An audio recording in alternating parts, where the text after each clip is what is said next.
اللہ ہی اللہ کیا کرو، دکھ نہ کسی کو۔ السلام علیکم ورحمۃ اللہ وبرکاتہ۔ اعوذ باللہ من الشیطان الرجیم، بسم اللہ الرحمن الرحیم۔ اسلام ان آور لائف، یہ ایک اسلامی یوٹیوب چینل ہے جس پہ مفتی سجاد حسین قادری صاحب روزانہ درس قرآن پاک ترجمہ اور تفسیر بیان فرماتے ہیں۔ اس چینل کی ویڈیو کو لائک، چینل کو سبسکرائب اور بیل آئیکن کو پریس کر کے اور ویڈیوز کو دیکھ کے آپ اپنی دنیا اور آخرت کو سنوار سکتے ہیں۔ وقفینا علی آثارہم بعیسی ابن مریم مصدقا لما بین یدیہ من التوراۃ وآتیناہ الانجیل فیہ ھدی ونور ومصدقا لما بین یدیہ من التوراۃ وھدی وموعظۃ للمتقین۔ یہودیوں کے بعد اب یہاں پہ حضرت سیدنا عیسیٰ علیہ السلام اور آپ کی کتاب کا ذکر ہو رہا ہے۔ اللہ تبارک و تعالی نے ارشاد فرمایا وَقَفَّيْنَا عَلَىٰ آثَارِهِمْ بِعِیسیٰ ابْنِ مریم، ہم نے پچھلے انبیاء کرام کے نقش قدم پر عیسیٰ علیہ السلام کو بھیجا ہے۔ یعنی پچھلے جو انبیاء کرام علیہ السلام آئے تھے سارے، موسیٰ علیہ السلام آئے اور ان کے بعد نبی آتے رہے تو وہ تورات پر عمل کرواتے رہے۔ تو عیسیٰ علیہ السلام کو بھیجنے کا مقصد کیا تھا؟ مصدقا لما بین یدیہ من التوراۃ۔ فرمایا عیسیٰ علیہ السلام تشریف کیوں لائے؟ فرمایا وہ تورات جو پہلے کتاب ان کو دی گئی تھی اسرائیل کو، بنی اسرائیل کو، ان کی تصدیق کرنے والے تھے۔ عیسیٰ علیہ السلام کو بھیجنے کا مقصد کیا تھا کہ جو تورات اللہ تعالیٰ نے موسیٰ علیہ السلام کو عطا فرمائی ہے اور اس کے بعد باقی انبیاء کرام بھی اسی تورات پر عمل کرواتے آئے ہیں، عیسیٰ علیہ السلام کو بھیجنے کا مقصد یہی تھا کہ وہ بھی آ کے یہی بات ارشاد فرماتے کہ جو تورات اللہ تعالیٰ نے تمہیں عطا فرمائی ہے یہ بالکل حق اور سچ کی کتاب ہے۔ پھر اللہ تعالیٰ نے ارشاد فرمایا وَآتَيْنَاهُ الْإِنْجِيلَ فِيهِ هُدًى وَنُورٌ، پھر ہم نے عیسیٰ علیہ السلام کو انجیل عطا فرمائی، اس کے اندر بھی ہم نے ہدایت رکھی اور نور رکھا ہے۔ یعنی انجیل ہدایت بھی ہے اور نور بھی ہے، جس طرح کو تورات کے بارے میں ارشاد فرمایا کہ تورات ہدایت بھی ہے اور نور بھی ہے، اسی طریقے سے اللہ تبارک و تعالی نے انجیل کے بارے میں ارشاد فرمایا کہ ہم نے انجیل کو بھی ہدایت والا بنایا ہے اور نور والا بنایا ہے۔ ٹھیک ہے جی۔ اور انجیل کا کام کیا تھا؟ فرمایا وَمُصَدِّقًا لِمَا بَيْنَ يَدَيْهِ مِنَ التَّوْرَاةِ، انجیل بھی تورات کی تصدیق کرنے والی تھی۔ یعنی عیسیٰ علیہ السلام نے بھی تورات کی تصدیق کی ہے، اور عیسیٰ علیہ السلام کو جو کتاب اللہ تعالی نے عطا فرمائی انجیل کے اندر بھی یہی لکھا تھا کہ تورات بالکل سچی کتاب ہے۔ وَهُدًى وَمَوعِظَةً لِّلْمُتَّقِينَ، فرمایا تورات جو ہے وہ ہدایت والی بھی تھی ہے اور متقین کے لیے نصیحت بھی بنا کر بھیجی گئی تھی۔ تو یہ اللہ تبارک و تعالی نے تورات کی شان انجیل کے اندر بیان فرمائی تھی کہ فرمایا جیسے ہم نے تورات کو بیان فرمایا تھا اس کے اندر جو احکامات تھے، انجیل کو ہم نے بھیجا اس لیے نازل فرمایا تھا تاکہ لوگوں کو پتہ چل جائے کہ جو تورات آئی ہے وہ بالکل برحق کتاب آئی ہے۔ ٹھیک ہے جی۔ آگے کیا ہوا؟ فرمایا وَلْيَحْكُمْ أَهْلُ الْإِنْجِيلِ، ہم نے پھر اہل انجیل کو فرمایا کہ تم جو فیصلہ کرو بما انزل اللہ فیہ، فرمایا اس کے مطابق جو اللہ تبارک و تعالی نے نازل فرمایا ہے۔ یعنی تورات کے لیے بھی یہی فرمایا تھا، ہم نے جو تورات تمہیں دی ہے تم اس کے مطابق فیصلہ کرو۔ پھر ہم نے فرمایا انجیل والوں کو فرمایا کہ تم جو فیصلہ کرو وہ بھی اسی کے مطابق فرماؤ جو کرو جو ہم نے انجیل کے اندر نازل فرمایا ہے۔ نہ یہودیوں نے تورات کے مطابق فیصلے کیے، نہ عیسائیوں نے انجیل کے مطابق فیصلے کیے۔ تو اللہ تبارک و تعالی نے فرمایا وَمَن لَّمْ يَحْكُم بِمَا أَنزَلَ اللَّهُ، جو اللہ کے نازل کیے ہوئے کے مطابق فیصلے نہ کرے فَأُولَٰئِكَ هُمُ الْفَاسِقُونَ، وہی بندہ ہی فاسق ہے۔ یہ تین آیتیں مسلسل آئی ہیں، اس طریقے سے آئی ہیں۔ دیکھیں پہلے فرمایا جس نے اللہ کے نازل کیے ہوئے کے مطابق فیصلہ نہ کیا وہ کافر ہے۔ پھر آگے فرمایا جو نازل کی اللہ تبارک و تعالیٰ کے نازل کیے ہوئے کے مطابق فیصلہ نہ کرے وہ ظالم ہے۔ اور اب یہاں پہ فرمایا جو بندہ اللہ تعالیٰ کے نازل کیے ہوئے کے مطابق فیصلہ نہ کرے وہ فاسق ہے۔ فاسق کا پہلا درجہ ہی کفر ہے، فاسق کا پہلا درجہ ہی کفر ہے۔ یعنی جو بندہ رب کے نازل کیے ہوئے کے مطابق فیصلہ نہ کرے بندہ کافر ہے، چاہے اس کو فاسق کہہ دیا جائے چاہے اس کو کوئی اور نام دے دیا جائے۔ تو اللہ تبارک و تعالیٰ نے یہ تینوں باتیں ظالم بھی کہہ دیا ہے، کافر بھی کہہ دیا ہے، فاسق بھی کہہ دیا ہے۔ اب ان ساری باتوں کے بعد اب اللہ تبارک و تعالیٰ نے اپنے محبوب کو کیا ارشاد فرمایا؟ محبوب وَأَنزَلْنَا إِلَيْكَ الْكِتَابَ بِالْحَقِّ، ہم نے آپ پر جو کتاب نازل فرمائی ہے یہ بھی حق کے ساتھ نازل فرمائی ہے۔ ٹھیک ہے، مصدقا لما بین یدیہ من الکتاب، اور یہ کتاب یعنی کون سی؟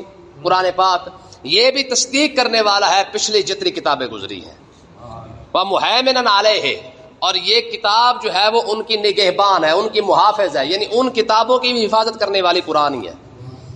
دیکھیں یہودیوں کے جو لچھڑ ہے جو عیسائیوں کے ہیں، اب ان کے کہنے سے تو کسی نے بھی تورات کو نہیں ماننا تھا، جو حالات ان کے ہیں کسی کو پتہ ہی نہ چلتا بھی تورات بھی دنیا کے اندر کوئی کتاب آئی ہے کہ نہیں آئی، انجیل بھی آئی ہے کہ نہیں آئی ہے، ٹھیک ہے۔ یہ تو قرآن ہے جس نے اللہ تبارک و تعالیٰ نے اس کے اندر تورات کی اور انجیل کی شان بیان فرمائی ہے، تب جا کے ہمیں پتہ چلا ہے کہ تورات اور انجیل بھی کتابیں آئی ہیں۔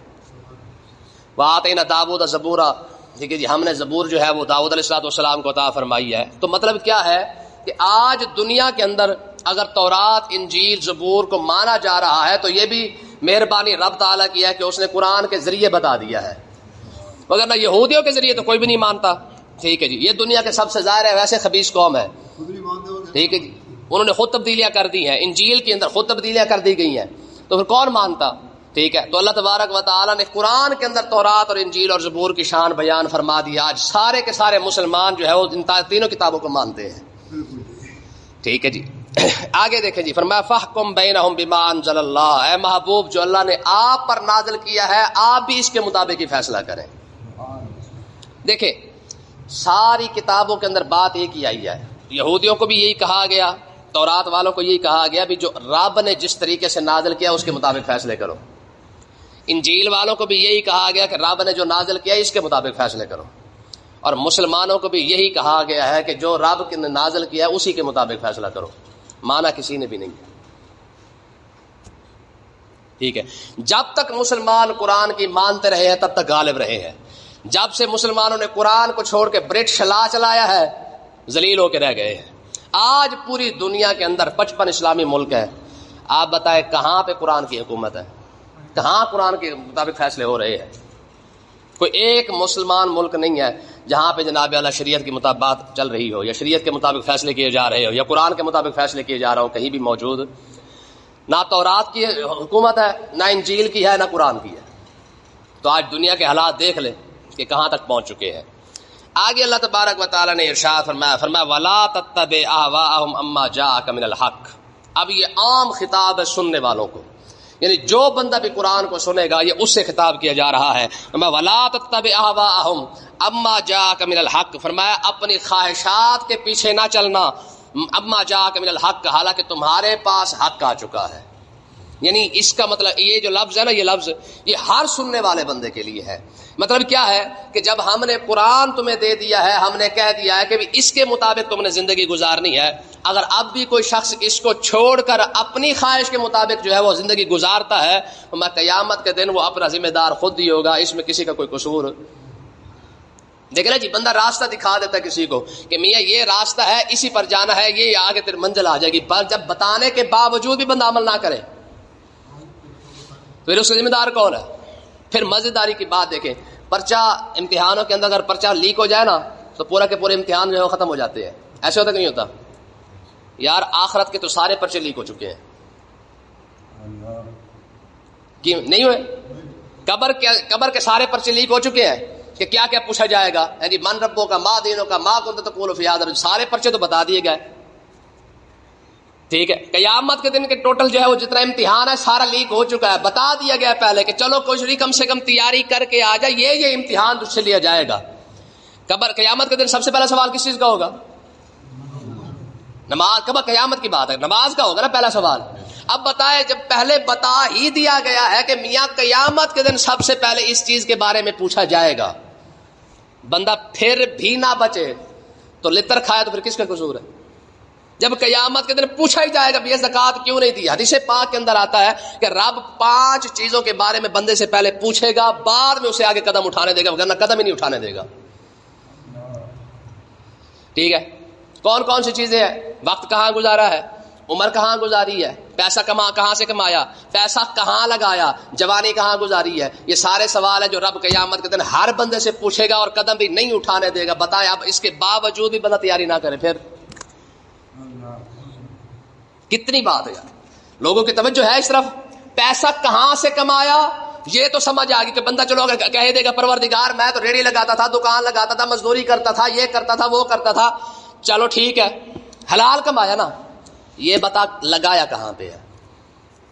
کبڈی پہ، میلے پہ، تاش پہ، سگریٹ، چرس ہے جی، یہ جو ہمارے پھوکے پھاکے کے ساتھ نکل جاتے ہیں، دھوئے کے ساتھ ایک ایک ڈبی دو ڈبیاں روز پی جاتے ہیں، اس کے بارے میں نہیں پوچھا جائے گا. یہ جو بیڑا، چرس، افیم، یہ سارا کچھ لگا ہوا ہے، اس کے بارے میں نہیں پوچھا جانا. مطلب دیکھیں جی پیسہ کہاں سے کمایا، اس کا جواب تو چلو ہو سکتا ہے اوکھے سوکھے بندہ دے ہی لے، لگایا کہاں پہ ہے سب سے بڑا مسئلہ آگے یہ آ جاتا ہے کہ خرچ کہاں پہ کیا یہ بتا پہلے. پھر جوانی کہاں گزاری ہے، فلموں میں، فیس بک دیکھ کے، واٹس ایپ دیکھ کے، سوشل میڈیا پہ بیٹھ کے، جلسے جلوسوں میں جا کے، یہ ٹک ٹاک بناتے ہوئے.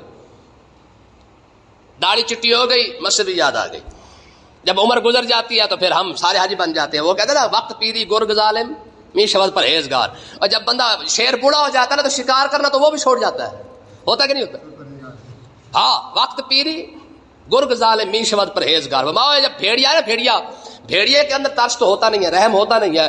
بھیڑیے کا کام ہے صرف اور صرف شکار کرنا، ٹھیک ہے جی، پنجہ گاڑ دینا، اس نے اپنے شکار کو چھوڑنا ہی کوئی نہیں ہے. یہ بھیڑیے کا کام ہے. اور جب بھیڑیا ہو جائے نا بوڑھا، وقت پیری گرگ ظالم می شبد پرہیزگار. تا در جوانی توبہ کردن شیوائے پیغمبری. مر جوانی کے اندر رب کی بارگاہ اقدس کے اندر آنا یہ پیغمبروں کا طریقہ ہے. یہ کیا ہے؟ یہ پیغمبروں کا طریقہ ہے. اور بوڑھا ہو جائے تو فرما بوڑھا ہونے کے بعد تو شیر بھی سارے توبہ کر جاتا ہے کہ ہوں میں شکار کسی سے نہیں کرنا. ابھی تو کر کیا سکتا ہے بھائی؟ جیسے آقا علیہ السلام نے ارشاد فرمایا توبہ جو ہے نا، وہ توبہ جو ہے وہ نزاع کے عالم سے پہلے ہے. جب بندہ کچھ کر ہی نہ سکے پھر بندہ کہے، یہ سرکار کا فرمان ہے.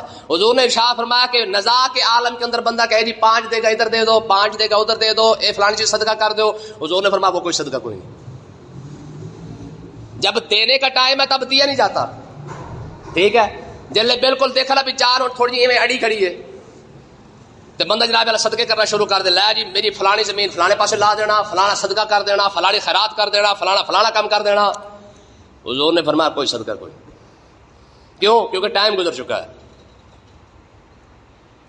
بندہ چلنے پھرنے کے قابل نہ ہو، تسبیح پکڑ لے، یہ تو کوئی بڑی بات نہ ہوئی، ٹھیک ہے جی. جب آنکھوں سے دیکھنے سے فارغ ہو جائے تب جا کے تسبیح پکڑ لے، پھر کون سی بڑی بات ہے. بڑی بات تب بھی ہے جب بندہ سب کچھ کر سکتا ہو پھر نہ کرے. توجہ ہی نا جی. ہاں، تو اللہ تبارک و تعالیٰ نے ارشاد فرمایا وَلَا تَتَّبِعْ أَهْوَاءَ مَّن جَاءَكَ مِنَ الْحَقِّ. فرمایا جو تمہیں اپنی خواہشات کے پیچھے نہ چلنا، تیرے پاس حق آ چکا ہے، اس کے باوجود بھی اگر تو حق کے مطابق، قرآن کے مطابق نہیں چلتا تو پھر اس کا ذمہ دار بھی. آگے دیکھیں جی بہت بڑا مسئلہ. لِكُلٍّ جَعَلْنَا مِنكُمْ شِرْعَةً وَمِنْهَاجًا. اللہ تبارک و تعالیٰ نے ارشاد فرمایا کہ ہم نے تم میں سے ہر ایک امت کے لیے شریعت کو بھی بیان کیا ہے، طریقت کو بھی بیان کیا ہے. شریعت کو بھی. اور اچھا یہ شریعت اور طریقت کا لفظ ہمارے ہاں بڑا مشہور ہے، ٹھیک ہے جی، لیکن کبھی ہم نے غور کیا شریعت اور طریقت کا معنی کیا ہے، اس کا مطلب کیا ہے، اس کا مفہوم کیا ہے. شریعت کس کو کہتے ہیں اور طریقت کس کو کہتے ہیں؟ اس کو آپ آسان لفظوں میں یوں سمجھ لیں، شریعت احکامات الہی کو جاننے کا نام ہے. اسلام کو جاننے کا نام کیا ہے؟ شریعت. اس پر عمل کرنے کا نام ہے طریقت. گل سمجھے کہ نہیں ہے؟ نماز کے بارے میں علم رکھنا یہ شریعت ہے، اور نماز پڑھنا یہ کیا ہے؟ یہ طریقت ہے. روزے کے بارے میں جاننا یہ شریعت ہے، اور روزے رکھ لینا یہ کیا ہے؟ طریقت ہے. زکوٰۃ کے بارے میں جاننا یہ کیا ہے؟ شریعت. اور زکوٰۃ ادا کرنا یہ کیا ہے؟ آج تک پتہ سی اصل شریعت اور طریقت کا لفظ تو ٹھوک دیا نا پیر صاحب کے ساتھ. پیر طریقت بھی وہی ہے، رابر شریعت بھی، ٹھیک ہے جی. اسی فارغ ہے، اسی صرف نعرے مارن واسطے، ٹھیک ہے. ہر وہ بندہ جو شریعت کو جان رہا ہے، یعنی آقا علیہ الصلوۃ والسلام کے بتائے ہوئے دین کو جان رہا ہے، جاننے کے بعد اس پر عمل کر رہا ہے، اسی کو شریعت بھی کہتے ہیں، اسی کو طریقت بھی کہتے ہیں، ٹھیک ہے. دوسری مثال سے یوں سمجھ لیں کہ آقا علیہ الصلوۃ والسلام نے جو بتایا ہے وہ شریعت ہے. حضور نے جو بتایا ہے وہ کیا ہے؟ وہ شریعت. اور آقا علیہ الصلوۃ والسلام نے جس پر عمل کیا ہے وہ کیا ہے؟ نماز کے بارے میں حضور نے بتا دیا کہ نماز رب کا فرمان ہے، رب کا حکم ہے، پڑھنی ہے، ٹھیک ہے جی. پھر کیسے پڑھنی ہے؟ فرمایا سلو کما رہا ہے، تم نے فرمایا جیسے میں پڑھتا جاؤں تم بھی پڑھتے جانا، ٹھیک ہے. اب نماز کے بارے میں بتا دیا یہ شریعت، نماز پڑھ کے دکھائی یہ طریقت ہے، ٹھیک ہے جی. روزے کے بارے میں بتا دیا یہ شریعت، اور روزہ رکھ کے دکھایا یہ کیا ہے؟ طریقت ہے، ٹھیک ہے جی. اسی کو شریعت کہتے ہیں، اسی کو طریقت کہتے ہیں. اور جڑا مرضی پیرے طریقت بن جائے، جڑا مرضی راہبر شریعت بن جائے، ٹھیک ہے جی. ویسے اس لحاظ سے دیکھا جائے تو مولوی سے بڑا پیر طریقت بھی کوئی نہیں، مولوی سے بڑا راہبر شریعت بھی کوئی نہیں. پیر صاحب تو غسل فرض تو فارغ نے. ہاں آپ جتنے میخانوں میں چلے جائیں نا، آستانے تو ہوتے تھے نا، اب تو میخانے ہی ہیں، ٹھیک ہے نا. آپ جتنے آستانوں میں چلیں گے، اللہ ماشاءاللہ 100 میں سے کوئی ایک ہی پیر ہوگا جو نماز پڑھاتا ہو. سارے پیروں نے 15,000 پہ مولوی رکھا ہوا ہے، سارے پیر فارغ. اب راہبر شریعت کون ہوا؟ اور پیر تو پیچھے خود مقتدی بن کے کھڑا ہوا ہے. اب پیر کا جو راہبر شریعت ہے وہ تو وہ مولوی ہے جو اس نے مطلب وہاں پہ نماز پڑھا رہا ہے. اور پیر طریقت بھی وہی ہے، راہبر شریعت وہ ہے جو پیر کے مصلی کے اوپر کھڑا ہوا ہے. پیر تو پیچھے دوسری صف کے اندر کھڑا ہوا ہے. خدا کی قسم ہے ہمارا بس نہیں لگتا، ہم پیر کو خدا سے کم تو سمجھتے ہی کوئی نہیں ہے. آپ کسی کو جا کے کہہ دیں پیر بندے کہہ دیں یار کہ ہاں بھائی مطلب ہے کہ پیر کو ہی جا کے کہہ دے نا کہ پیر صاحب دعا کرے اللہ تعالیٰ کرم کر دے، ٹھیک ہے نا جی. اگر پیر کہہ بھی دے نا دعا کر، چلو ٹھیک ہے اللہ کرم کر کے، نہیں تسی کرو. کئی بار ایسا تو کرے تو پھر تینوں مننا بھی تو نہ من. ہاں ہمارا بیڑا غرق اس وجہ سے ہوا ہے. آپ دیکھ لیں پیر بھائی سامنے آ جائے نا، بندے کا بس لگے تو بندہ ویسے چاٹ کے اس کو مار دے، اور نبی بھائی کا پتہ ہی کوئی نہیں ہے. پیری مریدی والا رشتہ زیادہ بڑا تھا یا نبی والا رشتہ زیادہ بڑا تھا؟ جس کے بارے میں قرآن کہتا ہے انما المؤمنون اخوہ فاصلحوا بین اخویکم، فرمایا ساری امت مسلمہ ایک دوسرے کے بھائی ہے کہ نہیں ہے؟ ٹھیک ہے نا جی. جو نبی والا رشتہ تھا وہ سارا چھوڑ دیا ہے، اور پیر والا رشتہ ٹھیک ہے نا جی. یہ حقیقت یاد اللہ تبارک و تعالیٰ نے ارشاد فرمایا ہم نے ہر ایک امت کے لیے شریعت کو بھی بیان فرمایا اور طریقت کو بھی. ٹھیک ہے، جتنے انبیاء آئے ہیں سارے کے سارے شریعت کو بھی بیان کرتے آئے ہیں، ساتھ عمل بھی کر کے دکھاتے آئے ہیں. نتیجہ یہ نکلا کہ وہ قوم جتنی بھی امتیں آئی ہے جب نبی سے سنتی گئی ہے وہ شریعت بنتی گئی ہے، جب نبی کے مطابق عمل کرتی گئی ہے طریقت بنتی گئی ہے. ٹھیک ہے جی. ہمارے ملنگوں نے طریقت کو اٹھا کے سائڈ پہ رکھ دیا اور شریعت کو اٹھا کے ویسے سائڈ پہ رکھ دیا ہے. اور پیر صاحب کہتے ہیں جی طریقت کا تعلق پیر کے ساتھ ہے اور شریعت کا تعلق مولوی کے ساتھ ہے. ایسے کہ نہیں؟ وہ کہتے ہیں مولوی کا کام ہے ویسے یہ غسل وضو نماز فرض یہ وہ سارا کچھ یہ مولوی کا کام ہے. یہ حالات ہیں ہمارے ہیں. ٹھیک ہے جی. میں نے پہلے آپ کو سنائی دی نا گپ شپ. ایک بڑا سارا مرید تھا، ٹھیک ہے جی، پہنچا وہ مرید تھا، یعنی اس کو پیر کے سوا کوئی نظر نہیں آتی تھی. میں انہوں گل کی تھی، میں سنا پیر دار، انہوں نے کہا جی پیر ہمارے پیر صاحب. میں نے کہا پیر ذرا فون تو کر، اسے کہا پیر صاحب ذرا مسئلہ تو بتا. انہوں نے کہا کوئی گل نہیں کرنے، میں کر. انہیں فون ملا کے جناب اللہ انہوں نے کہا السلام علیکم ورحمۃ اللہ. بڑا لمبا چوڑا کر کے پیر نے ذرا پٹھا سے جواب دے، وعلیکم السلام. انہوں نے کہا حضور مسئلہ پوچھنا. انہوں نے کہا تیرے محلے دا مولوی مر گیا ہے. یعنی مطلب یہ کہ میرا کام ہے لنگر کھانا، میرا کام ہے آؤ چندے دے جاؤ نذرانے دے جاؤ، ہمارا کام ہے صرف اتنا. مسئلہ بتانا تو مولوی کے پاس جاؤ. میں سنا اے تیرا راہبر شریعت ہے. یہ جگ بیتی نہیں ہے، آپ بیتی ہے، میں خود بتا رہا ہوں. ٹھیک ہے نا جی. تو ہمارے پیروں کا حال یہی ہے. اس نے کہا تیرے محلے کا مولوی مر گیا ہے. جتنے کٹے بچے سارے پیروں کو. ٹھیک ہے نا جی. تے مسجد جمعے والے دن آن کے 10 روپے لب کے لے آن کے جرا بڈھی دے گی وہی جلا کے جانا ہے، اس کے علاوہ کوئی نہیں جلا کے جانا. رب دے گھر دینا ہو تو 10 روپے وہ گن کے تے پیر کو جانا تو کٹے بچے. ایمانداری نہ دسو وڈا پیر ہویا کہ خدا ہویا؟ نہیں، ایمانداری سی بات ہے، سوچنے والی بات ہے. بھائی پیر خانے جا کے بکرے بھی دے آئے، پیر خانے جا کے 5,000 کا نوٹ بھی دے آئے، پیر خانے جا کے کٹے بچے بھی دے آئے. رب کی بارگاہ میں دینے کی بات ہے تو 5 روپے تو وڈا کون ہویا؟ میں تو کئی فون کر رہے ہیں تو یہ مسئلہ دستا کتوں ہے، مطلب لگا کتوں لینا ہے. آگے دیکھیں جی، فرمایا وَلَوْ شَاءَ اللَّهُ لَجَعَلَكُمْ أُمَّةً وَاحِدَةً. تو اگر اللہ تعالیٰ چاہتا تو تمہیں ایک امت بنا دیتا، ایک ہی نبی آتا، سارے کے سارے پھر اسی امت چلتی رہتی قیامت تک کے لیے. اگر اللہ تعالیٰ چاہتا تو ایک ہی نبی کافی ہو جاتا ساری امتوں کے لیے. لیکن وَلَٰكِن لِيَبْلُوَكُمْ فِي مَا آتَاكُمْ، لیکن اللہ تعالیٰ نے تمہیں آزمانا تھا، اس لیے تمہیں جو ہے وہ یہ مختلف نبی بھیج کر شریعت عطا فرمائی ہے. فیما آتاکم، جو کچھ ہم نے تمہیں عطا فرمایا ہے اس لیے عطا فرمایا لیبلوکم، تاکہ ہم تمہیں آزمائیں بھی تو صحیح نا. دیکھیں نا کون ہماری شریعت پہ عمل کرتا ہے اور کون ہماری شریعت سے پیچھے بڑھ جاتا ہے. دیکھیں جی کتنا مشکل کام ہے کہ بندہ عیسیٰ علیہ السلام کا کلمہ پڑھ رہا ہو ساتھ ہی کوئی اور نبی آ جائے, حکم آ جائے, اب اس نبی کا کلمہ چھوڑ کے اس نبی کا کلمہ پڑھ, مشکل کام ہے کہ نہیں؟ بندہ موسیٰ علیہ السلام کا کلمہ پڑھ رہا ہو, ساتھ ہی حکم آ جائے کہ اب موسیٰ علیہ السلام کی شریعت منسوخ, اب اور نبی آ چکا ہے, اب اس کا کلمہ پڑھ. کتنا مشکل کام ہے. فرمایا ہم نے تمہیں آزمانا ہے, دیکھے سے رب کی مانتا بھی ہے کہ نہیں. یہ ہے فرمایا فاستبقوا الخیرات, فرمایا امت مسلمہ بھلائی کی طرف جو ہے وہ سبقت کرو. الی اللہ مرجعکم جمیعا, کیا کہ جب تم اللہ تبارک و تعالیٰ کی طرف تمام تم لوٹ کے آنے والے ہو. فَيُنَبِّئُكُم بِمَا كُنتُمْ فِيهِ تَخْتَلِفُونَ, جو کچھ تم جس بات میں تم اختلاف کرتے ہو اللہ تبارک و تعالیٰ قیامت کے دن تمہیں سب کی خبریں دیا فرمائے گا. ٹھیک ہے جی. ہاں, تو یہ اللہ تبارک و تعالیٰ نے آزمائش رکھی ہے. اگر چاہتا تو ایک ہی نبی بھیج دیتا, آقا علیہ السلام تشریف لے آتے بابا آدم علیہ السلام کے مقام پر, پیچھے ساری امت چلتی رہتی. لیکن نہیں, فرمایا دیکھے تو صحیح رب کی مانتا کون ہے.